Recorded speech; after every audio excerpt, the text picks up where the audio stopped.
Hi, I'm Randy Wiltz from Cooking with Randy Wiltz. Today, what I'm going to be making is a Creole gumbo. What we're going to start with first, we have some dried thyme, we have some onion powder, some garlic powder, some cayenne pepper. You can leave that out if you want. Then we have some Italian seasoning. And this is my secret weapon right here as far as gumbo. This is dried shrimp. It's crumbled up, it looks like sawdust. But it's very good, it changes the taste of gumbo, or adds to it, rather. And we also have the filet. Gumbo filet is one of the main ingredients for Creole gumbo. And we have the salt, pepper, and we have the cumin. Okay, we also have here some Worcestershire sauce, and we got some garlic, we got some flour, we got some oil, bay leaves, we have diced tomatoes, and we have some chicken broth, and we have some seafood broth. What we're going to do first, we're going to start to heat up our oil. For the bouillon, since we have such a big pot, we have to taste it as we go along to make sure whether we're going to need more or not, in case I don't have enough of the seafood and the chicken broth. If I don't have enough, what I'm going to do is add water, and I'm going to add bouillon to taste, because we want to get a good flavor. One thing about cooking in New Orleans is you have a lot of seasoning and Creole cooking. It's a lot of seasoning. A lot of people don't use that much seasoning that we use, and I like a lot of stuff, particularly, especially the spicy stuff. But I'm not making this one too spicy because I know a lot of people don't like that. We're going to take our andouille sausage and we're going to start to cut it up. I'm doing them all at the same time, so once again, because of time. I'm going to turn the fire down in a minute. Right now I just want to make sure we get it cooking here.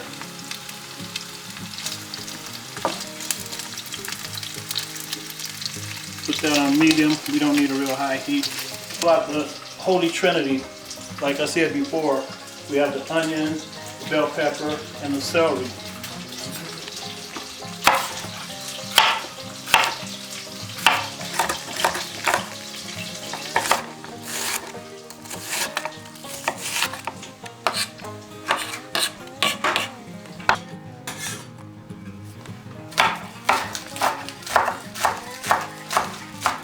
Okay, for the roux, we're going to use a cup of flour and a cup of oil.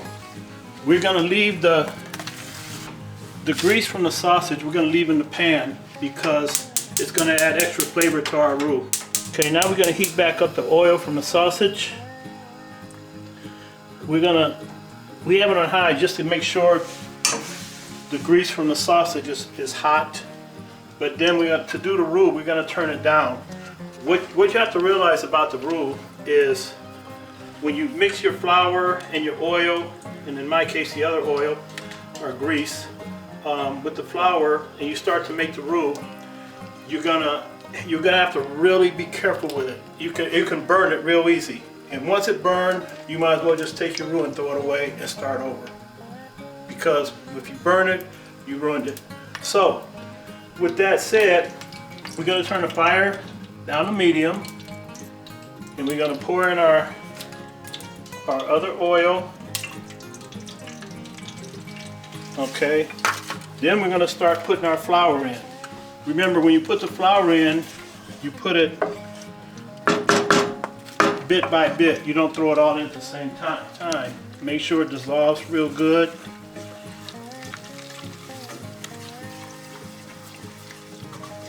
Got to keep stirring this. You got to keep stirring it. You can't stop.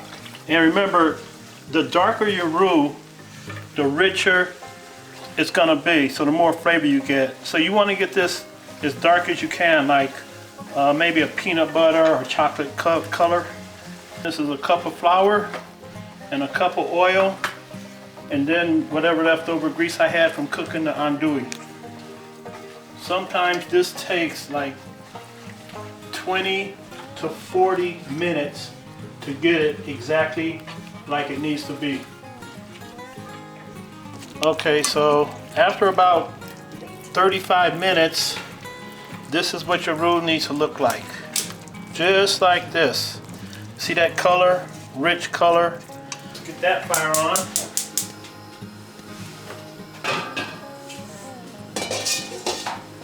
Okay, what we're going to do now, we're going to add some oil. Once that oil gets hot, we're going to start adding our Holy Trinity in there, which, like I told you before, is the bell pepper, onions, and celery. We're also adding some green onions to that.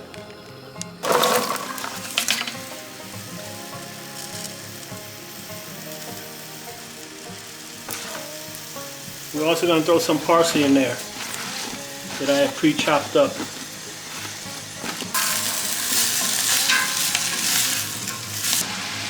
After about 15 minutes sweating the vegetables, now you want to go ahead and put in that garlic. What I can tell you, this is about 10 cloves of garlic. I minced it up. So, okay, now we're going to go ahead and add those sausages. The andouille. Put that in.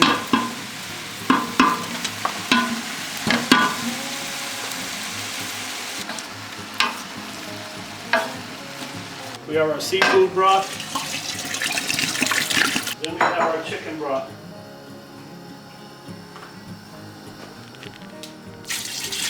So now we're just going to add the chicken.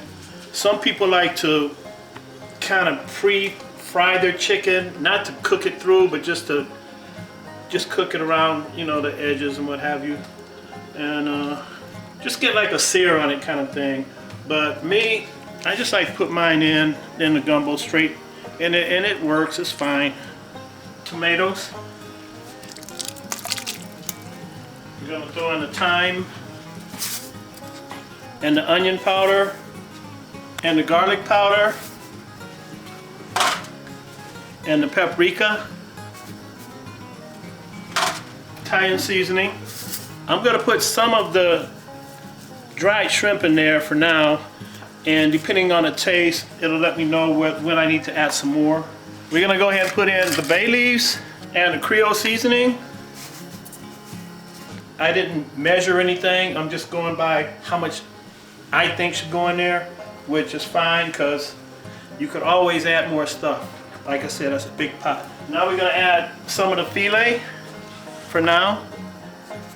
And now we're going to add the Worcestershire sauce. Never could pronounce that. Now we're going to add some cayenne pepper. Now remember, with the cayenne pepper, you don't have to put cayenne pepper if you don't want to. If you don't want it spicy, don't put in the cayenne pepper and don't put in the paprika. I mean, I don't find paprika spicy, but a lot of people do for some reason. So if you want it, go ahead and put it in. If you have somebody that can't eat it, then just a bit. Okay.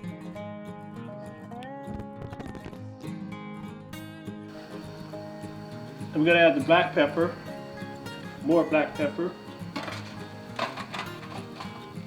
Okay, so now what we're going to do, we're just going to go ahead and stir this up for a while, and going to let it keep on cooking. Remember, about 3 hours of cook time for your gumbo. That's how long it's going to take. Okay, the reason we add the seafood later on is because if we add it too quick, what's going to happen is our shrimp are going to become rubbery, and we don't want that. So we're going to go ahead and add that all at the end of the cooking, maybe 15 minutes. Because we're going to add crab, shrimp, and then we're going to add some other fresh crab this without the shell. We're just going to put it in there.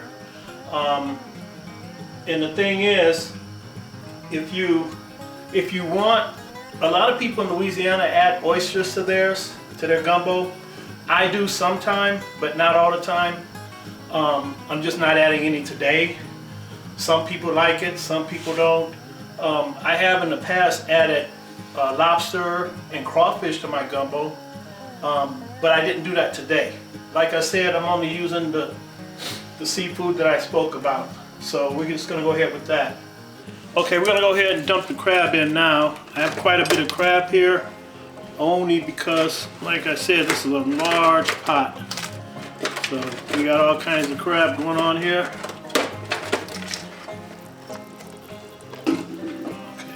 Okay, now what we're gonna do is we're gonna go ahead and put the shrimp in, or as I say in New Orleans, shrimps.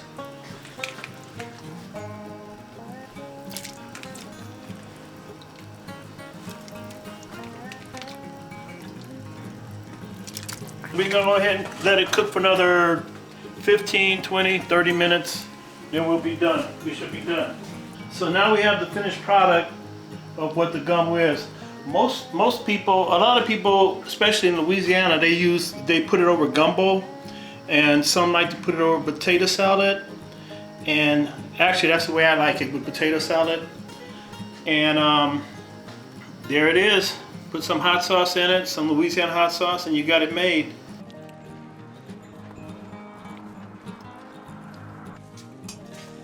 Yeah. Good. I'm gonna try right now. Wow. I got napkins.